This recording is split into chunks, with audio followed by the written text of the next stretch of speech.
রচনা বন্দ্যোপাধ্যায়, যাকে তৃণমূলের পক্ষ থেকে হুগলির প্রার্থী করে দাঁড় করানো হয়েছে, তিনি বেশ কিছু কথা বলেছেন যেটা নিয়ে সোশ্যাল মিডিয়াতে প্রচুর মানে ট্রোল হয়েছেন। যে তিনি আসার সময় তিনি বলছেন যে কোথায় এখানে নাকি শিল্প হয়নি, চারদিকে দেখছি ধোঁয়ায় ধোঁয়া, রাস্তাঘাট অন্ধকার, তাই নিয়ে প্রচুর ট্রোল হয়েছে।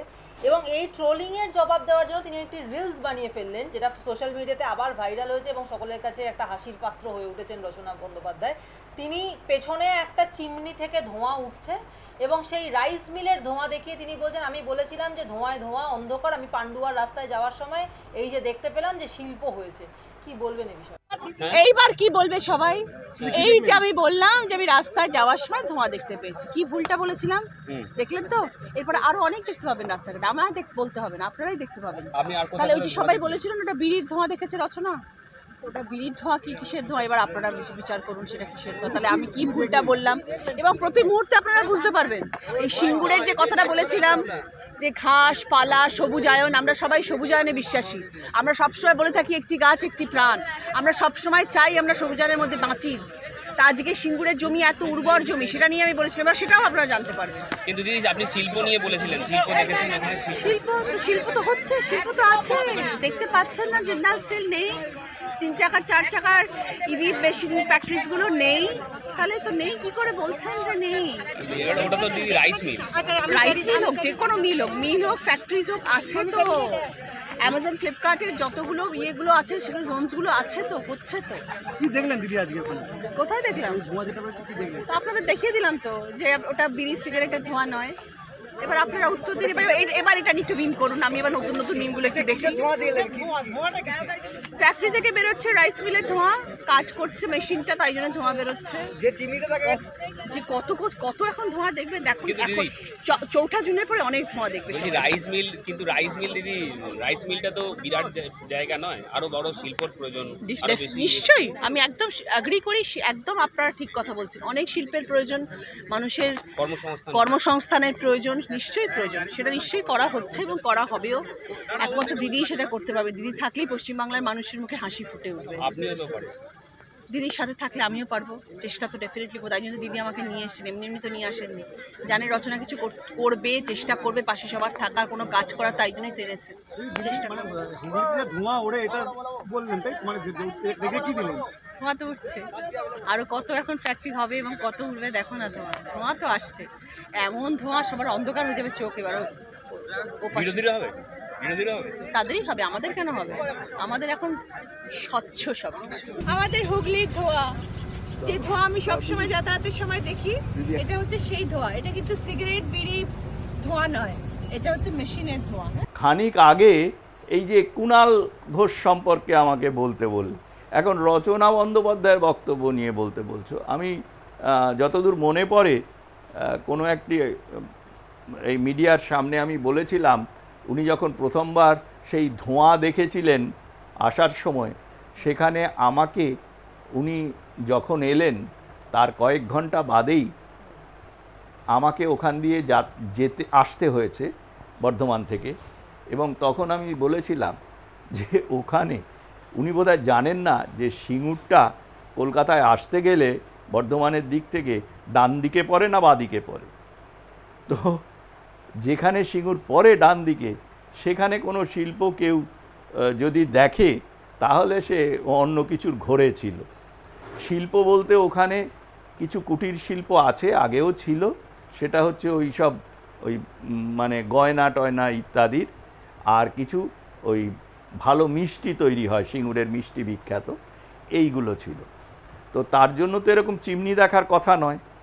আর এখন যেটা করেছে খুব স্বাভাবিকভাবে, আমি এটা জানি না, তো উনি যদি পান্ডুয়ায় শিল্প হয়েছে বলে রাইস মিলকে উনি যদি সিঙ্গুরে হচ্ছে বলে দেখান, এটা ওনার পক্ষেই সম্ভব। কারণ ওনার শিক্ষা দীক্ষা রুচিবোধে উনি এর আগেও গরুর দুধ থেকে ঘুগনি বানিয়ে খাওয়ার কথা লোককে বলেছিলেন।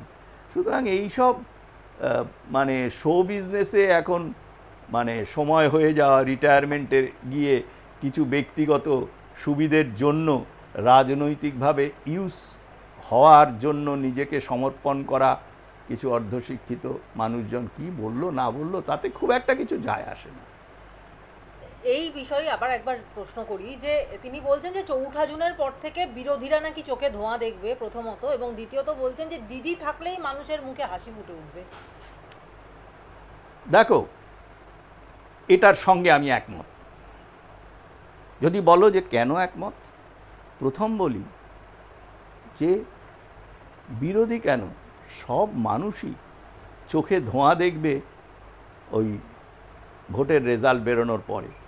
রেজাল্ট যাই হোক না কেন, পশ্চিমবঙ্গের পুলিশ, গুন্ডা, দলদাস পুলিশ, এদের যে মিলিত বাহিনীর অত্যাচার, তাতে মানুষের চোখে তারা ধোঁয়া দেখিয়ে ছাড়বে।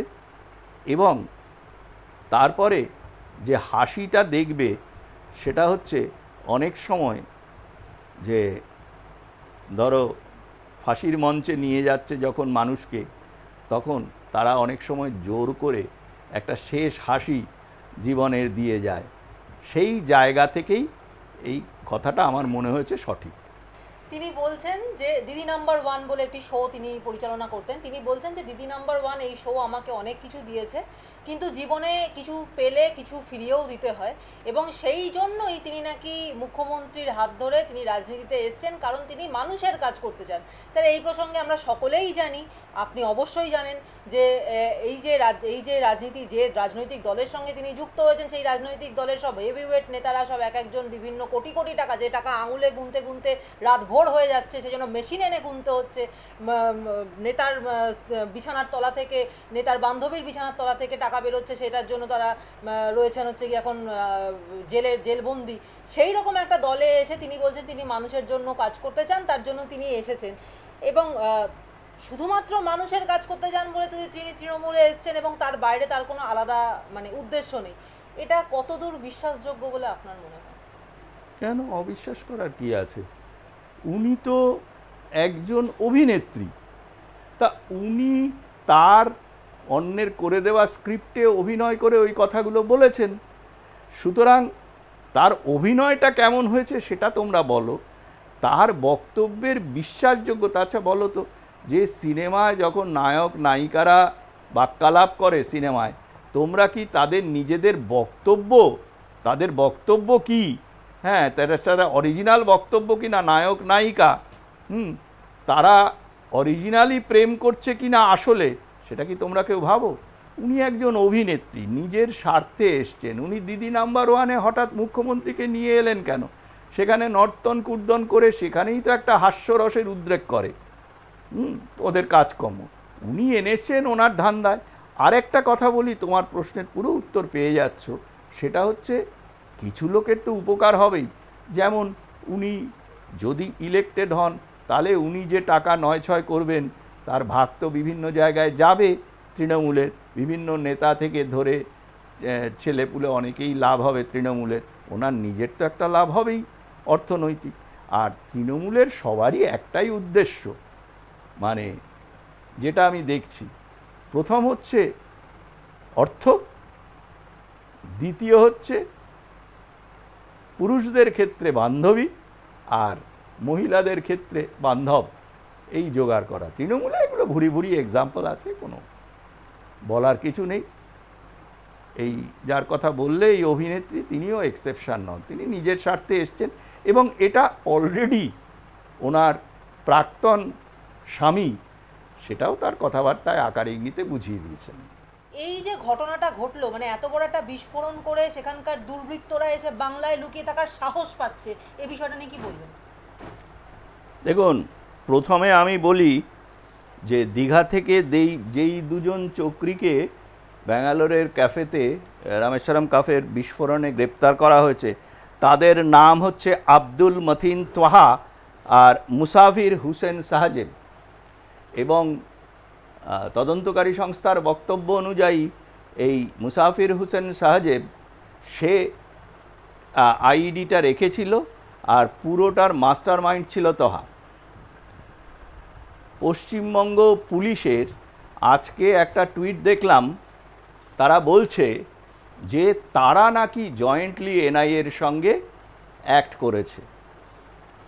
এনআইএর আসলে কিছু, আমি কলকাতা পুলিশকে করুণা করি এই মুহূর্তে, তারা হয়তো চেষ্টা করছে, কিন্তু আজকে পশ্চিমবঙ্গের যে আইন শৃঙ্খলা ব্যবস্থা সেটা মুখ্যমন্ত্রী এবং তার দলের প্রত্যক্ষ মদতে আমার ধারণা যে পুলিশের হাতের বাইরে চলে গেছে। তার কারণ হচ্ছে যে বারবার এই দুধেল গাই তত্ত্ব এবং তাদের তোল্লা দেওয়া। কাল দেখুন ঈদ ছিল, সেখানে মুখ্যমন্ত্রী ঈদের অনুষ্ঠানে যেই ড্রেসে যেভাবে গেছেন তাতে ওনাকে কেউ ইসলাম ধর্মাবলম্বী ছাড়া আর কিছু মনে করবেন না। আপনি ভাবুন তো, কোনো ইসলামী মানুষ আমাদের পুজোতে বেশ এসে অঞ্জলি দিচ্ছেন এবং পুজোয় পার্টিসিপেট করছেন পুরোপুরি, এ কিন্তু কোথাও দেখা যায় না। এবং এটা নিয়ে আশ্চর্য হওয়ার কিছু নেই।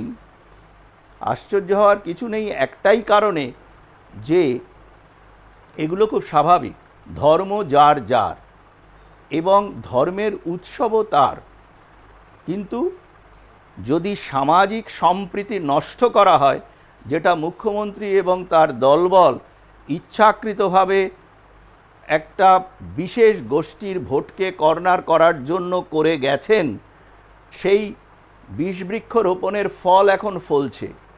পশ্চিমবঙ্গে আপনি খুব যথার্থভাবে বলেছেন যে পশ্চিমবঙ্গের বিভিন্ন জায়গায় তারা লুকিয়েছিল। পশ্চিমবঙ্গ এখন সমস্ত জেহাদি ভারত বিরোধী শক্তির একটা কি বলবো, একটা সেফ প্লেস, একটা ঘাঁটি তৈরি হয়েছে।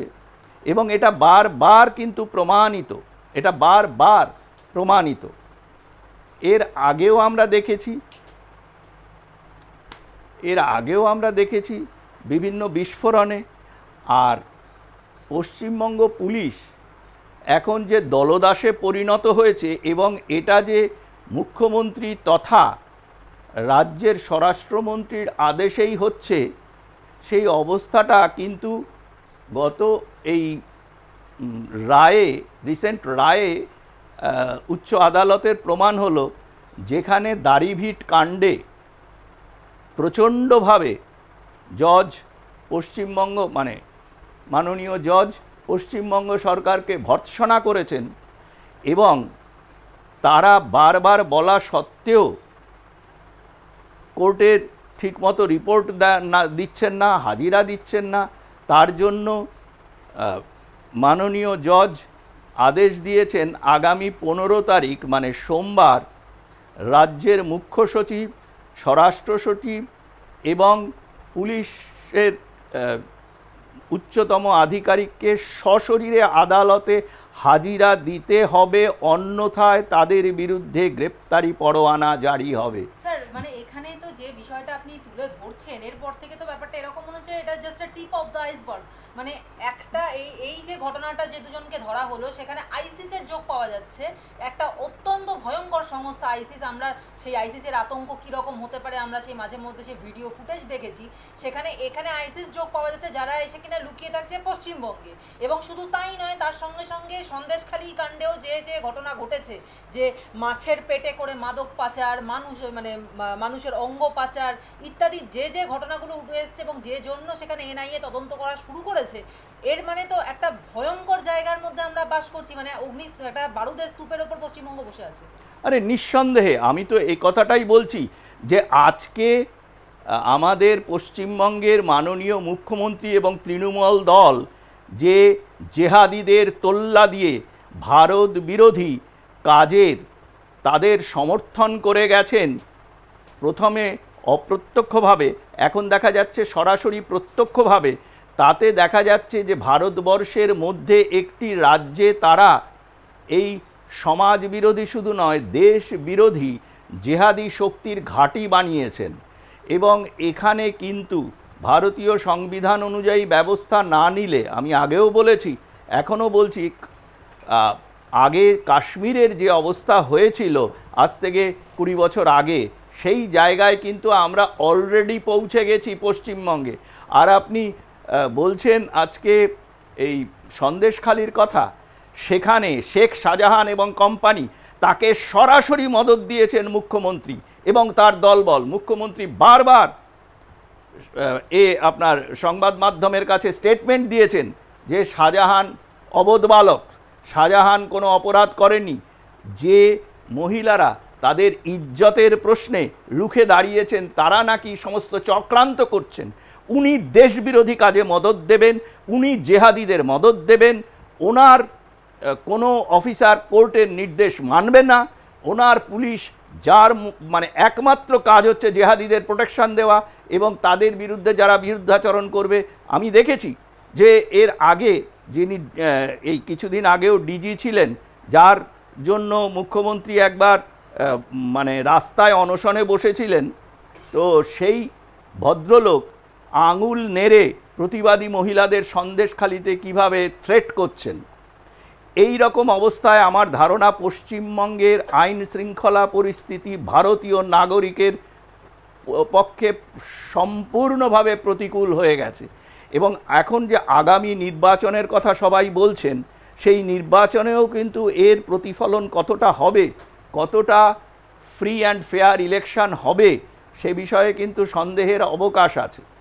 তার কারণ এই জেহাদিদের দাপাদাপি শুরু হয়েছে। আপনি দেখুন তো, শাহজাহানকে যখন অ্যারেস্ট করে নিয়ে যাচ্ছে পশ্চিমবঙ্গের পুলিশ, মানে বাধ্য হয়ে কোর্ট অর্ডারে, তখন শাহজাহানের ভাবভঙ্গি দেখুন, মনে হচ্ছে মনে হচ্ছে যেন শাহজাহানই পুলিশকে অ্যারেস্ট করে নিয়ে চলে যাচ্ছে। এবং তারপরে কোর্টের চাপে সেই তদানীন্তন ওসিকে বদলি করে দেওয়া হলো, কিন্তু সেইটাই সংবাদ মাধ্যমে এলো, বলা হলো না যে বদলি করে তাকে কোথায় দেওয়া হলো, সিআইডিতে, যেই সিআইডির মারফত শাহজাহানের তিনি মানে এনকোয়ারি করছেন। আর এনআইএ সম্পর্কে বলছেন সারা পৃথিবীতে যত এই ধরনের সংস্থা আছে তার মধ্যে ভারতের এনআইএর সাকসেস রেট ম্যাক্সিমাম 95% সাকসেস। এবং দেখবেন বিভিন্ন সংবাদ মাধ্যমে কিছু কিছু নির্বোধ তথাকথিত বিশেষজ্ঞ বলে বেড়ান যে ওই আপনার এর আগে যে পুলওয়ামা কাণ্ডে যেটা ঘটনা হয়েছিল সেখানে নাকি তদন্ত শেষ হয়নি। দে আর অল মিথ্যেবাদী, বিশেষ করে বামপন্থীদের পক্ষ থেকে এটা বলা হয়। সেখানে এনআইএ তদন্তে বর্ডারের ওদিক থেকে আইডি কার থেকে এসেছিল এবং পাঞ্জাব পুলিশের কোন সিনিয়র অফিসার সেই আইডি যে ক্যারিয়ার তাকে এসকর্ট করে তার গাড়িতে নিয়ে গেছে, সমস্ত কিছু দেওয়া হয়েছে এবং চার্জশিট করা হয়েছে। এইভাবে এরা মিথ্যাচার করে। আপনি দেখুন যে এই দু একদিনের মধ্যেই, আমি বোধহয় একদিন আগেই শুরু করেছে এবিপি সি ভোটারের একটা মানে সার্ভে, তাতে দেখা যাচ্ছে অনেকগুলো আসনে পশ্চিমবঙ্গে এখন ডিফারেন্স বিটুইন তৃণমূল এবং প্রধান বিরোধী দল 1% এসে দাঁড়িয়েছে। আর সেই জায়গাগুলোতে আপনি লক্ষ্য করে দেখুন, ভোট কাটুয়া সিপিএম তথা বামপন্থীরা ওখানে তেরে ফুরে নেমে পড়েছে।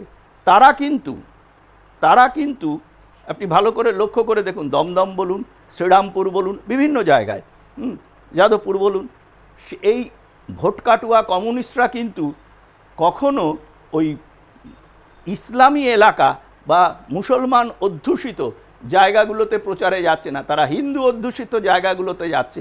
কারণ মুসলমান অধ্যুষিত জায়গাগুলোকে কনসলিডেট করে তৃণমূলের ভোট বাক্সে পুরো ভোট ফেলানোটা কিন্তু এই সিপিএম, কংগ্রেস, তৃণমূল, পশ্চিমবঙ্গের এই দলগুলোর একমাত্র মুখ্য উদ্দেশ্য, যাতে জেহাদিদের কাজকর্ম চলতে পারে। এখানে একটা কথা কিন্তু আমি পরিষ্কার বলতে চাইছি যে ইসলামী মানুষরা, ভারতীয় যারা ইসলামী মানুষ, তারা কিন্তু সবাই জেহাদি নন, কিন্তু সেখানে এমন একটা বাতাবরণ তৈরি করে রাখা হয়েছে যে তারা তার বিরুদ্ধে কথা বলতে পারেন না। যেমন পাড়ায় পাড়ায় তৃণমূলীদের অত্যাচার, এই যে আপনার কাটমানি দেওয়া, এগুলো সাধারণ হিন্দুরাও সেগুলো দিতে বাধ্য হচ্ছে। সেরকম সাধারণ ইসলামীদের অবস্থাও একদম মানে কি বলবো যে অত্যন্ত খারাপ। এই অবস্থায় পশ্চিমবঙ্গে কতটা সুষ্ঠু নির্বাচন হবে এবং নির্বাচনোত্তর পরিস্থিতি কি হবে সে বিষয়ে যথেষ্ট সন্দেহ আছে। আপনি ভাবুন তো, একজন আইপিএস অফিসার যিনি 18 ঘন্টা আগে আইপিএস হিসেবে চাকরি করেছেন, 18 ঘন্টা বাদে তিনি তৃণমূলের উত্তরবঙ্গের একটি জায়গায় ক্যান্ডিডেট, এবং তিনি ওপেনলি মানুষকে থ্রেট করছেন ওসব ওই কেন্দ্রীয় বাহিনী কিচ্ছু করতে পারবে না, আমি আছি, বলবেন আমি প্রসূন বন্দ্যোপাধ্যায় আছি। কে সে? তৃণমূলের ক্যান্ডিডেট, 18 ঘন্টা আগে যে পুলিশে চাকরি করেছে, এবং সে ডেফিনেটলি তৃণমূলের লোকেদের, তৃণমূলের গুন্ডাদের প্রোটেকশন দিয়েছে, তোল্লা দিয়েছে, সাধারণ মানুষের ওপর অত্যাচার করেছে। ভবিষ্যৎ এই ইনকোয়ারি হলে বেরোবে, এবং সে ভয় দেখাচ্ছে যে 15 দিন বাদে তো চলে যাবে কেন্দ্রীয় বাহিনী, তখন আমি দেখে নেব।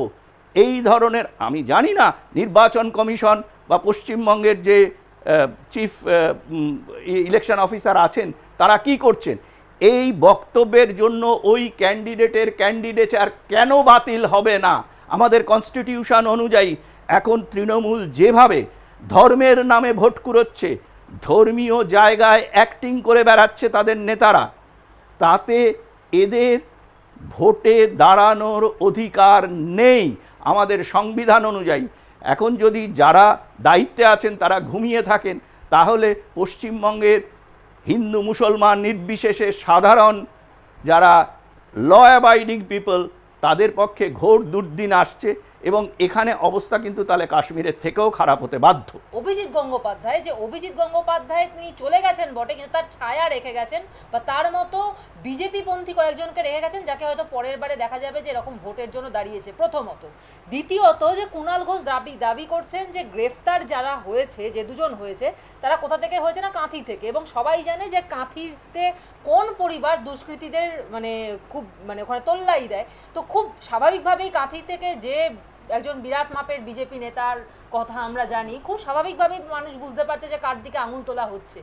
এই ঘটনাগুলো পরপর ঘটছে, এরপরেও কিন্তু তারা দাবি করছে, তৃণমূল সরকার, তৃণমূলের পক্ষ থেকে দাবি করা হচ্ছে যে বিজেপি নাকি এই যে নির্বাচনী যে সমস্ত বিধিনিষেধ আছে সেগুলোকে অমান্য করছে, নিজেদের দিকে তাদের কোনো আঙুল তোলার বিষয় নেই। কি বলবেন?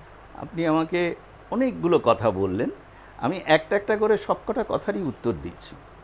প্রথম বলি যে আপনি একজনের নাম করলেন তৃণমূলের মুখপাত্র হিসেবে, সে ভদ্রলোক, যদি ভদ্রলোক বলা হয় আর কি, তিনি তো অনেকেরই বাপ টাপ তুলে বলেন, আমি জানি না আমার কি সৌভাগ্য, এখনও আমার বাপ তোলেননি তিনি কোনোদিন আমার ছাত্র হতে পারতেন না, কোনো রকমে তিনি মাধ্যমিক পাস, 3.5 বছর জেল খাটা একজন আসামি, এবং তিনি জেলে থাকার সময়ে আমাদের বৈদ্যুতিন মিডিয়াগুলোতে আছে সেই ক্লিপিংস, যেখানে তিনি বলছেন চিৎকার করে যে কালীঘাটের টালিন নালার তলায় সারদার টাকা আছে, সারদার সবচেয়ে বড় বেনিফিশিয়ারি হচ্ছেন ওই টালিন চালের নিচে থাকা ভদ্রমহিলা। এখন দেখা যাচ্ছে উনি সেই ভদ্রমহিলার পদলেহন করেই বেঁচে আছেন, জানি না কেন, সেটা তার ব্যক্তিগত রুচি।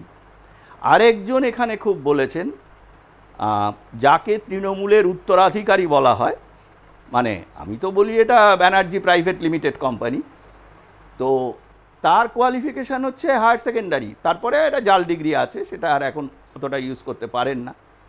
তো পিসিরই ভাইপো, তো পিসিরও তো একটা জাল পিএইচডি ছিল। তো যেটা বলার সেটা হচ্ছে যে এরা কথা বলছেন অভিজিৎ গঙ্গোপাধ্যায় সম্পর্কে। অভিজিৎ গঙ্গোপাধ্যায়ের প্রত্যেকটি রায় তারা হাইকোর্টের ডিভিশন বেঞ্চে চ্যালেঞ্জ করেছে, যেখানে ডিভিশন বেঞ্চেও সেটা বহাল রয়েছে। মনে রাখবেন, ডিভিশন বেঞ্চে বহাল থাকা মানে কিন্তু অভিজিৎ গঙ্গোপাধ্যায়ের রায়টা সঠিক ছিল। তারপরে যেখানে তারা সেই রিড্রেসাল পাননি হাইকোর্টে, সুপ্রিম কোর্টে গেছেন, এবং প্রায় সমস্ত ক্ষেত্রে সুপ্রিম কোর্ট কিন্তু অভিজিৎ গাঙ্গুলির রায়টাকে বজায় রেখেছে, এবং অভিজিৎ গাঙ্গুলি সম্পর্কে তাদের রায়, তাদের বক্তব্য যে তাদের দুর্নীতিগুলো অভিজিৎ গাঙ্গুলি কেন সরাসরি এরকমভাবে রায় দিলেন, কারণ এরা তো সেটিংয়ে অভ্যস্ত, দুর্নীতি আমরা করব, কিন্তু এর বিরুদ্ধে কিছু বললেই সেটা বিজেপির। আচ্ছা বলুন তো, যে পশ্চিমবঙ্গ সরকারের যে মনরেগার টাকা আটকে রয়েছে, এরা বলে বেড়াচ্ছে বিজেপি টাকা দিচ্ছে না, বিজেপির চক্রান্ত। অথচ কেন্দ্রীয় আধিকারিকরা আমাদের রাজ্যের আধিকারিকদের বহুবার চিঠি দিয়েছেন যে প্রপার ইউসি দাও, আর 25 লাখ তোমাদের যে ভুয়ো জব কার্ড আছে সেগুলোকে বাতিল করো, তাদের যে টাকা দিয়েছো সেই টাকাটাকে রিভার্ট করে ফান্ডে দাও, আর বাদবাকি মাইনাস করে আমরা তাহলে দিয়ে দেবো এগুলো পেলে পরে। আশ্চর্য হচ্ছে তখনই সেখানে বিজেপির এটা একটা খুব একটা সেট প্যাটার্ন, এইরকম অল্প বুদ্ধির লোক, অল্প শিক্ষিত লোকেরা এটাই করে থাকে। ধরুন কেউ একজন চুরি করলো, চুরি করে ধরা পড়লো রাস্তায়, তাকে যখন লোকে বলছে তুই কেন চুরি করছিস, ও সবাই চোর, তারপরে তাকে মারটার দেওয়ার পরে সে যখন রাস্তায় যাচ্ছে তখন একজন বললো তো ওকে মারছে কেন, বলে ও আমার সঙ্গে ঝগড়া হয়েছিল, আমাকে ওরা শুধু শুধু মেরেছে। এরাও ঠিক তাই একটা বিজেপির চক্রান্ত হিসেবে দাঁড় করাচ্ছে, কারণ বিজেপি কেন্দ্রে শাসন করছে, কেন্দ্রে কংগ্রেস শাসন করলে কংগ্রেসের চক্রান্ত হতো। আসল ব্যাপার হচ্ছে তৃণমূল এখানে জেহাদিদের মদত দেবে, ভারত বিরোধী সমস্ত কাজে মদত দেবে, এবং তার ভোট বাক্সে তারা পুরো সাম্প্রদায়িক ওয়েতে কর্নার করবে, চুরি করবে, দুর্নীতি করবে, মানুষকে ভয় দেখাবে, মানুষকে খুন করবে, মহিলাদের ইজ্জত লুট করবে। কিন্তু সেখানে যদি কোনো জায়গা থেকে, সেটা কোর্টেই হোক বা প্রশাসনিক কোনো বাধা আসে, তাহলেই কিন্তু তারা সেগুলোতে সব আমাদের বিরুদ্ধে অত্যাচার, দলিতের বিরুদ্ধে অত্যাচার এইসব বলতে থাকবে। স্যার এটাই বলছিলাম যে একটা মানে যেখানে এনআইএ বা সিবিআই এরা হচ্ছে গিয়ে মানে ভারতের প্রিমিয়াম কোয়ালিটির মানে ইনভেস্টিগেটিং ডিপার্টমেন্ট, সেখানে দাঁড়িয়ে এনআইএ বা সিবিআই এর যখন মানে হাত পড়ছে কোনো একটা রাজ্যের আভ্যন্তরীণ ক্ষেত্রের মামলায়, সেখানে এনআইএকে বা সিবিআইকে ইনভলভ হতে হচ্ছে, এবং সেইখানে যখন তদন্তের পর একের পর এক তৃণমূলের হাই ভোল্টেজ নেতাদের নাম বেরিয়ে আসছে বা তাদের সঙ্গে কোনো না কোনো যোগ রয়েছে সেই বিষয়টা বেরিয়ে আসছে, তখন নিজেদের দোষ স্বীকার করা তো দূরস্থান, উল্টে মুখ্যমন্ত্রী বারবার বলছেন যে প্রধানমন্ত্রী এক পকেটে সিবিআই আর আরেক পকেটে এনআইএকে নিয়ে রয়েছেন এবং বিজেপির সঙ্গে সেটিং তত্ত্ব রয়েছে, সেটিং রয়েছে। আচ্ছা, এই যে মুখ্যমন্ত্রীর কথা বললেন, তিনি যখন অটল বিহারী বাজপেয়ীজির ক্যাবিনেটে ছিলেন তখন তিনি কতবার পশ্চিমবঙ্গে বামফ্রন্টের শাসনে যখন পশ্চিমবঙ্গ ছিল তার সেই সময়ে কতবার তিনি এনআইএ, কতবার তিনি সিবিআই তদন্ত দাবি করেছিলেন, তার একটু খতিয়ানটা দিতে বলুন তো। এই ভদ্রমহিলা সবসময় সব জায়গায় আমি যা করব ঠিক, আর আমার বিরুদ্ধাচরণ কেউ করলেই সেটা মহিলার ওপর অত্যাচার, সেটা রাজনৈতিক প্রতিহিংসা। আপনি যদি চুরি করেন, আপনি যদি দেশবিরোধী কাজে লিপ্ত থাকেন, তাহলে প্রশাসনিক ব্যবস্থা আপনার ওপর নেমে আসবে। সেই প্রশাসনিক ব্যবস্থার ওপরে অ্যাডভাইসারি পজিশনে কোন দলের ভোটে জেতা লোকেরা আছেন সেটা কিন্তু বড় কথা নয়। ওনার মতো এত নিম্ন রুচির কথাবার্তা তো সকলে বলতে পারে না, আমরাও বলতে পারবো না। উনি এক সময় মাননীয় প্রধানমন্ত্রী, তিনিও কিন্তু ইলেকশনে যেতে প্রধানমন্ত্রী হয়েছেন, ওনার ভাইপোর মতো মানে পারিবারিক সূত্রে উত্তরাধিকারী হয়ে বসেননি। তো তিনি বলেছিলেন এই ভদ্রমহিলা যে ভোটের পরে কোমরে দড়ি বেঁধে টেনে নিয়ে আসব। উনি বলেন মানে বিজেপির কোনো কেন্দ্রীয় নেতা বা মন্ত্রী কেউ এখানে এলে উনি বলেন সব বহিরাগত। আচ্ছা, ভারতবর্ষের এক স্টেটের লোক বা ভারতের কোনো মন্ত্রী তিনি কি করে বহিরাগত হন, এই শিক্ষাটা ওনার এবং ওনার ফ্যামিলিরই আছে, তার বাইরে এই শিক্ষা আর কারণ নেই।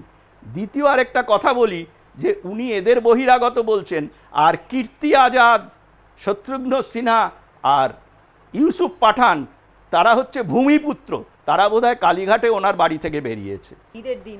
সেখানে দাঁড়িয়ে মুখ্যমন্ত্রী বলছেন যে আমি মৃত্যুকে ভয় পাই না এবং মৃত্যু আমাকে ভয় পায়, যে সিএএ, এনআরসি এবং অভিন্ন দেওয়ানি বিধি করতে দেব না, বাংলায় আমরা লড়ছি বিজেপির সঙ্গে, এবং কোনো একটা ভোটও যেন তৃণমূল ছাড়া অন্য কোথাও না পড়ে। দেখুন, প্রথম কথা তো আমি বলছি যে আরিফ আফতাজ বোধহয় নাম, এখানকার যে চিফ ইলেকশন অফিসার আছেন পশ্চিমবঙ্গে, এবং নির্বাচন কমিশনের, সেন্ট্রাল নির্বাচন কমিশনের যিনি প্রধান রাজীব কুমার, এদের হাতে অস্ত্র আছে পরিষ্কার, যে ওনার এই কথার জন্য আমাদের নির্বাচনী বিধি অনুসারে তৃণমূল দলের যে অনুমোদন এবং তাদের সমস্ত যে সব ক্যান্ডিডেট আছে তাদের ক্যান্ডিডেচার বাতিল করা হবে ওই সিম্বল নিয়ে।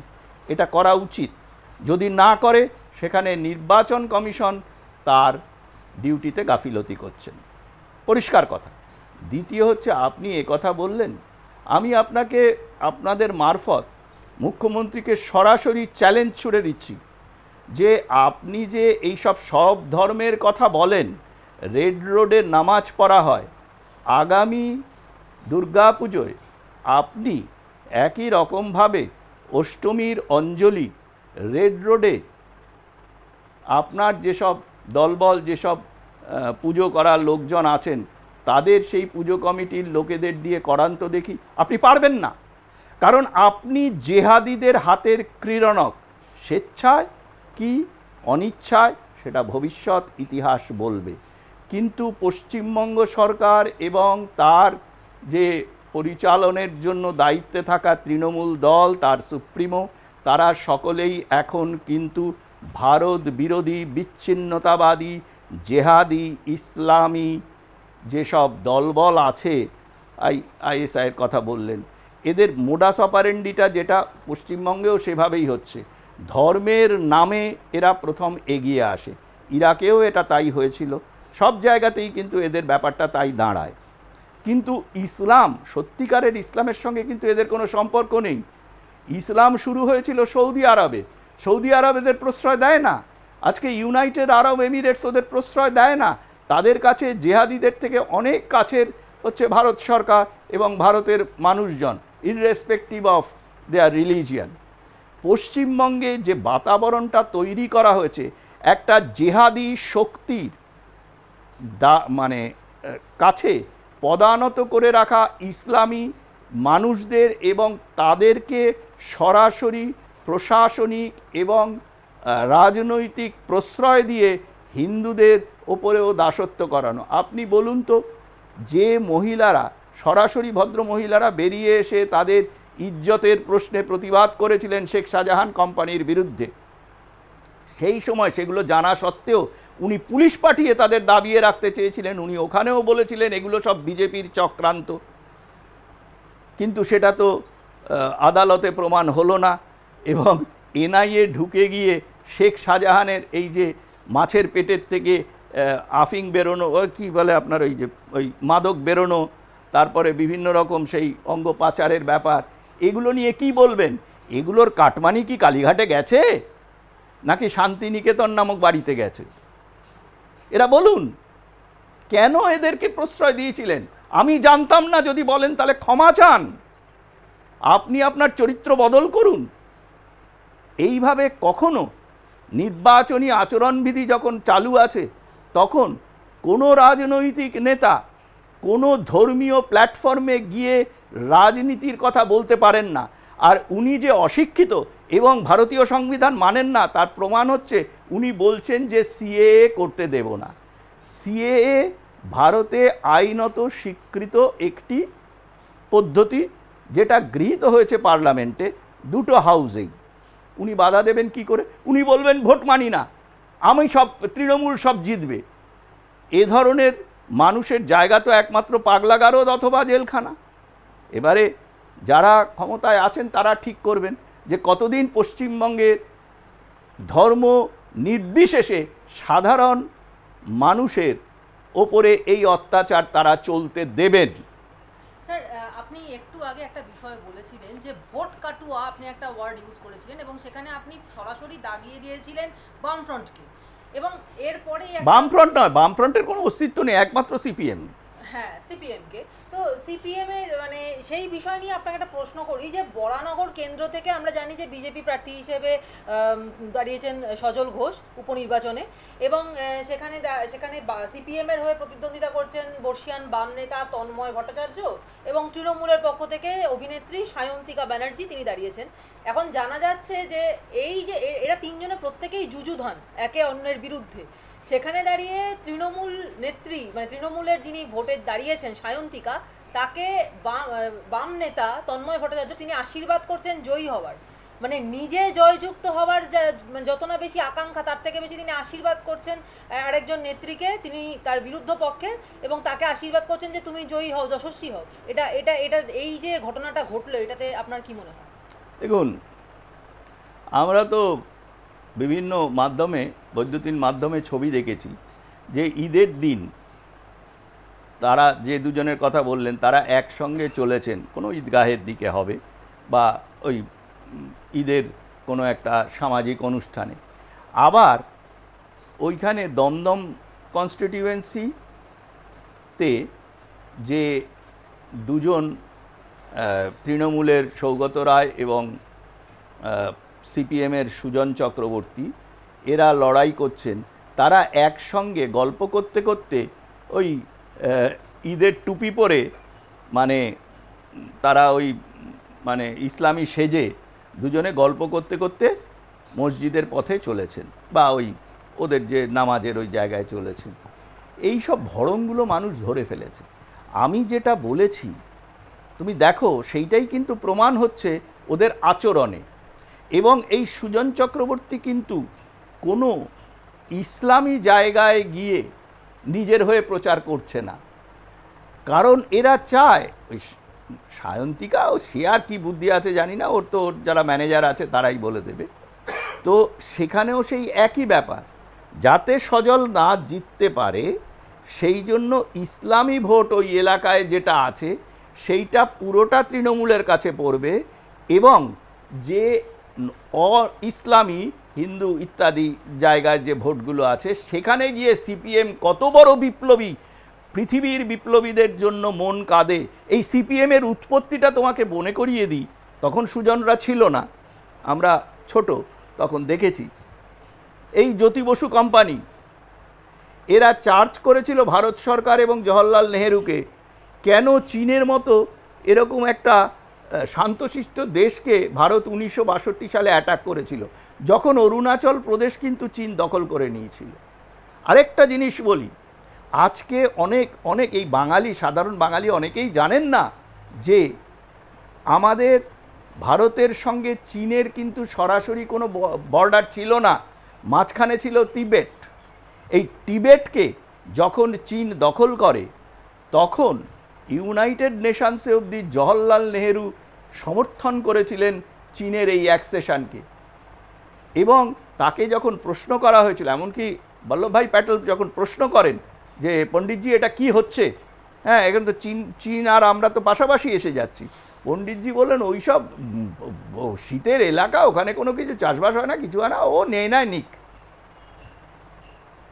এইভাবে মানে ভারত সরকারের বিনা বাধায় চীন ওটা পেয়েছিল, এবং যখন অরুণাচল প্রদেশ দখল করেছে চীন, তখন এই সিপিআইএম তাদের জন্মের সময় থেকেই বলেছিল যে চীনকে ভারত অ্যাটাক করেছে, এগুলো সমস্ত লিপিবদ্ধ আছে। এরা চিরকাল তাই করেছে জেহাদিদের। এবং তার আগে 1946 সালে যখন মানে দি গ্রেট ক্যালকাটা কিলিং হলো, গোপাল পাঠান নেতৃত্বে যখন একটা প্রতিরোধ হলো, তার আগে সেই সুরাবর্দির মিটিংয়ে ইনসাফ চাওয়ার মিটিং, আজকে এরা ইনসাফ চাইছে, এদের ইনসাফ মানে কি, সেই মিটিংয়ে কিন্তু সভা আলো করে তাদের সহযোগী দল কমিউনিস্ট পার্টির পক্ষ থেকে শ্রীমান জ্যোতি বসু হাজির ছিলেন।